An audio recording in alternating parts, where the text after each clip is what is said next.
about public sector pensions, he's talking also about the government's programme.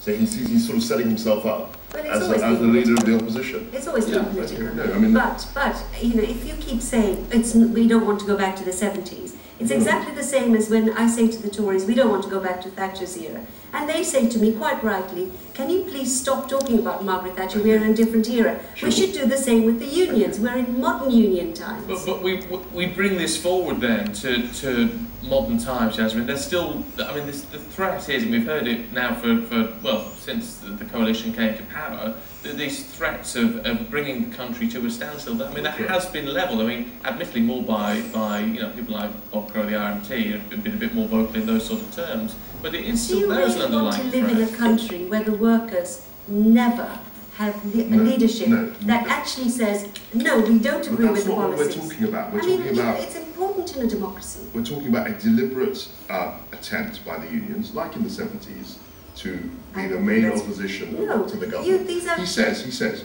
you can't look at what's happening. He's the head of the, he's the head of one union, and Bob Crow. Which has 1.4 million members. And he's saying that it's about the government's deficit reduction. It's not just about the pensions for public sector workers. It's about the main plank of the government's programme. He's opposing that, and he's going to bring the Well, I think that's legitimate, and that's legitimate. But I don't think with the law, the strike laws that were put in place both by Thatcher and then followed through by Labour, that you can just have a strike for those reasons. Okay. I think that's important to remember this. And Vince Cable last week was threatening to tighten those laws even more. But I think to kill off union actual activity and just